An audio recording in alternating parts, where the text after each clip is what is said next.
Today I want to talk about St. Benedict's rule.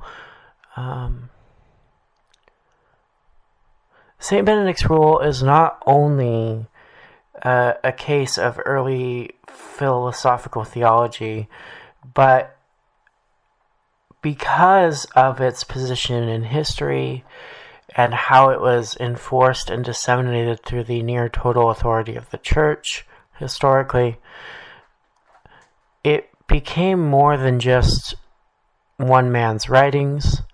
It became more than theology. It became more than philosophy. It became a social contract. In many ways, it could be the archetypical social contract. I'm not familiar of any other social contracts that were written down to survive through to today in the modern era, and two, are over 1,500 years old, or almost 1,500 years old, yet somehow still survive largely untouched in practice. Maybe not in reach, but certainly in practice. Now, you may be wondering, what is a social contract? Well, there's been various definitions of such used throughout history and the history of ideas, but I think of Rousseau's work and how he wrote the book, literally wrote the book called The Social Contract. Or at least that's what it's called today. According to Rousseau's writings and the Britannica Encyclopedia summary of the social contract as theorized by Rousseau, kind of blending both of these into my summary here. Rousseau believed that in a natural, non-society state, humans were solitary, but somehow, despite that solitariness, healthy, happy, good, and free. He believed that, in a sense, societies, in his words, formed when humanity began to live together. Families, neighbors, social groups. That led to development, and was a development that, in Rousseau's conception, fostered negative and destructive ideas, passions, actions, which would then lead to become a driver of social inequality and human vice. Again, this is very summarized from a combination of reviewing Rousseau's work and the Encyclopedia Britannica.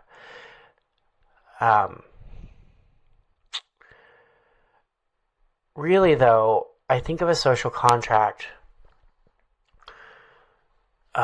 in Rousseau's terms that people would voluntarily and without any sort of coercion, but truly voluntarily, trade a little bit of their independence for a better kind of freedom, a social and political liberty. This liberty is found in the exchange of obedience towards what is translated to the general will, that is a will that aims to ensure the common good or the common interest. Now, there have been other conceptions of social contracts, like you've got Locke's conception of citizenship within a social contract, and that was far less individualistic and far more rigid, less organic.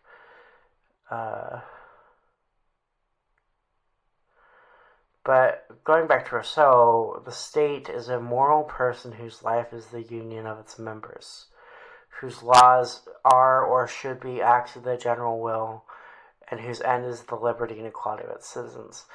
Now, from that we get two kind of following conclusions.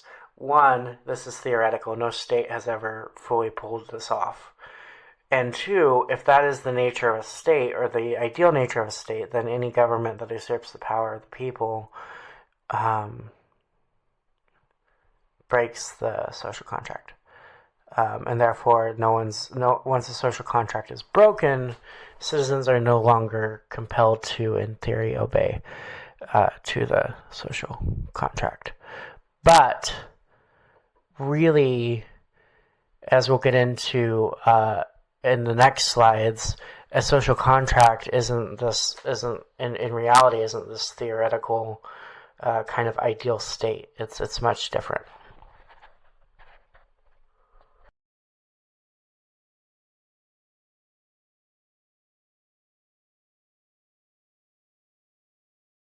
Now back to St. Benedict's rule. St. Benedict's rule enforced an idea, a whole list of ideas of proper behavior. This in turn, through the dissemination and enforcement brought on by the power and authority of the Church, determined the course of life for monastic Christians for, so far, nearly 15 centuries. Because of its position in early and length of existence in history and in today, it's basically 1,500 years, give or take, of a specific normative system that was not only written down and survives to this day, but still is practiced today. It exists both in theory and practice, literature and action. And it makes it, I think, a unique, or at least to my knowledge, unique case study of social norms becoming a social contract, becoming a system by which humans are governed and held accountable to. And like I said, it persists today, maybe not as broadly as it did at its height, but there are humans who still live according to St. Benedict's rule. And this, if nothing else, shows that social contracts are durable. They persist. Once they're set and once they're enforced, once they've disseminated to that point where power is enforcing it, they are durable. They persist. They remain.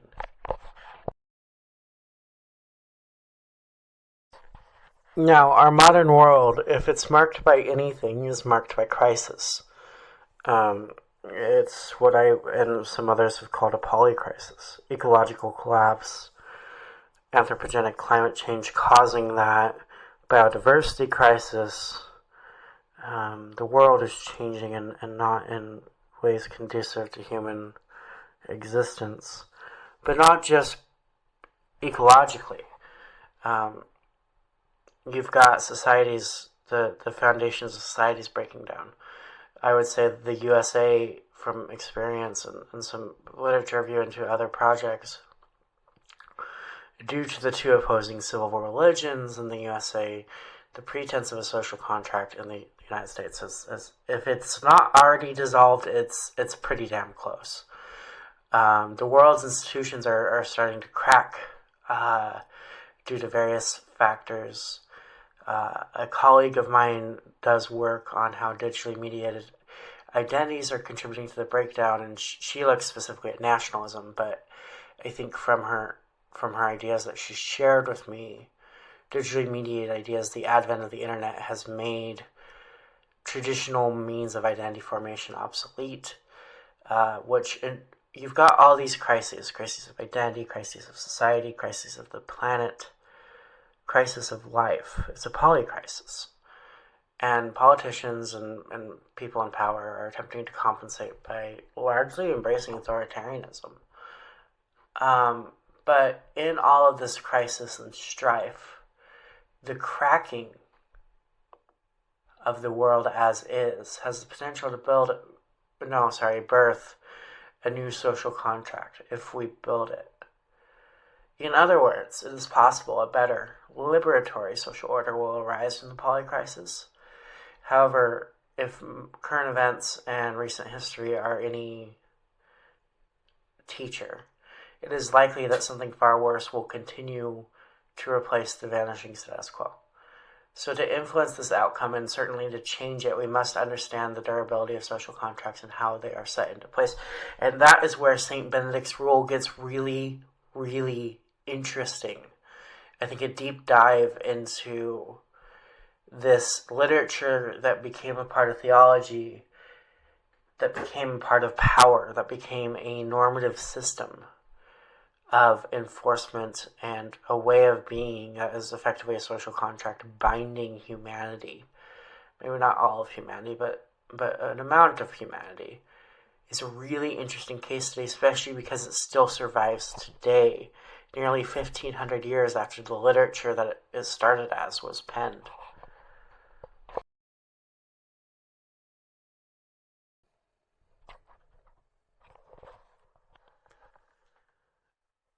So when we talk about change, we talk about liberatory social orders, we talk about any of this, we have to consider action. I think we also have to consider a question of when does the world fall? Now, the action to build a liberatory social order is going to require and is itself a revolution. Maybe not a Marxist, revolution, maybe not an anarchist revolution, maybe not what that conceives of in your mind, but a revolution nonetheless. And this chart on this slide is not really mathematical, but it's a philosophical representation of what I see as the odds of this revolution in norms by year of 2025, 2026, and going forward into the unknowable future. So if you look at the numbers, it's just showing that I think 2025 has low odds of this revolution versus the retrenchment of the worsening status quo becoming something far worse, frankly, global fascism, because we haven't built the infrastructure or the ideas or any of it for this revolution in norms, much less an actual, political revolution, much less a revolution in power structures. It's a process that takes steps, and we don't have the power base. We don't have the idea base. I think that if that building begins now, then in 2026, maybe there's greater odds. You can see that in how I made it a 50-50 blockage of red to less red, revolution to retrenchment. And then into the unknowable future, I think that any true revolution is going to be hard fought, hard won, hard to persist. And that's why the red, less red, revolution, retrenchment ratio is so off. So highly weighted towards retrenchment. If anything, history teaches us that revolutions, if not guarded, if not principled, will lead to a retrenchment of the system that came before them on a long enough timeline. And I want to point out that even your caricature of a Marxist revolution where people rise up and kill everybody in power and guillotine the rich or whatever, is rapid on a world historical timescale and violent. Yet retrenchment, the status quo of increasing fascism, is sluggish, but it's even more violent. And to answer the question I asked at the beginning, when does the world fall? It doesn't. The apocalypse isn't coming in any sudden way. The world doesn't fall. We choose.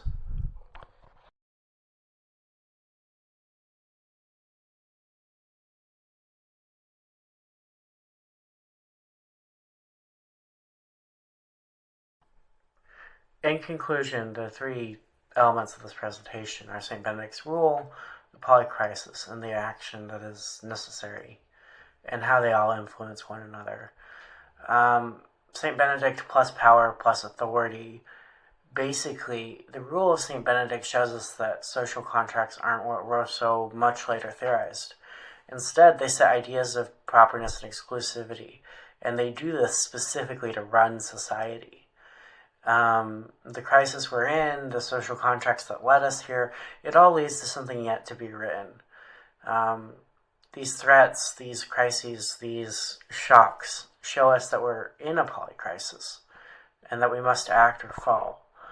And the status quo right now is tyrannical. It's nonsensical, and it is harmful. It is incredibly violent, and it isn't even violence for a good end.